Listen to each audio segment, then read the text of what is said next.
Hey there, I'm John Kramer. This is SNL Reviewed Season 40, where each week I spend a few minutes cluing you in on what's good and what's not so good on the show, which was precious little on this, the anniversary of their 40th year on the air, despite the fact that everyone's favorite Guardian of the Galaxy, the very funny Chris Pratt, was hosting tonight. The show just didn't hit its mark. Now, in case you hadn't heard, Daryl Hammond has taken over for the recently deceased Don Pardo in the announcer's booth, but his voice was just so low energy, as much of the show was, that most of the time the band playing in the background made it impossible to hear what he was saying. The show took two stabs at the NFL, one at the show's start and the other near its end, with only the latter one, a takeoff of the NFL on CBS, really scoring some serious laughs. Happily, Chris Pratt delivered a short and sweet monologue singing a song and pointing out his wife, Anna Ferris, in the front row of the audience,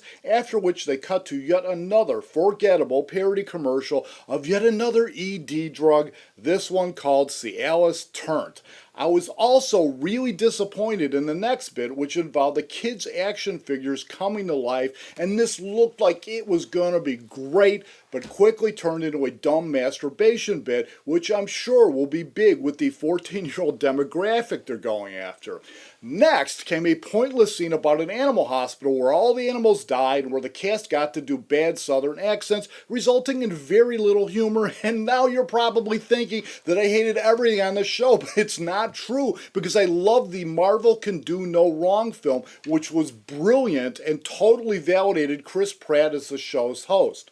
Weekend Update might have a new set and a new anchor team, but it is basically in a shambles, mostly because Colin Jost and Michael Che have zero chemistry with each other or anyone else who visits them on the update desk, which really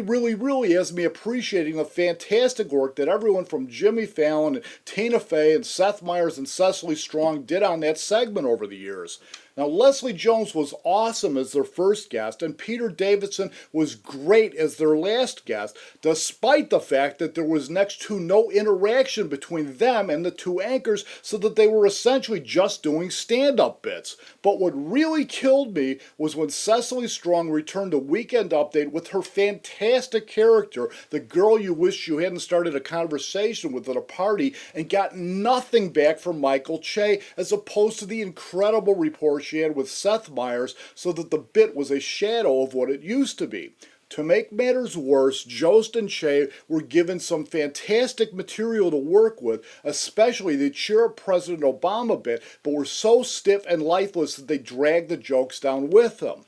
Now, one other sketch which is worth mentioning involved Aidy Bryant and Chris Pratt playing characters so shy that the only way they could connect with each other was by rapping raunchy lyrics at one another. And I quite liked the idea and thought it was pretty funny, but it kind of seemed to me that while Aidy Bryant nailed her parts, Chris Pratt could have had a little more time rehearsing it, which only left the show with a lackluster sitcom parody that no one is going to remember on Monday morning, and a dumb sketch about a bunch of kids raiding a video game where the characters keep making out. All of which made for a terrible start to the 40th season, but they'll plug on next weekend when Sarah Silverman will hopefully get them back on track when she hosts. And until then, please hit the subscribe button up above, as well as my link up here to another video I posted earlier today, in which my friend Mark Fleming and I created a special drink and a toast in honor of the show's past 40 years, and where you are more than welcome to critique my own sketch work, just as I have done to the cast and crew of SNL today.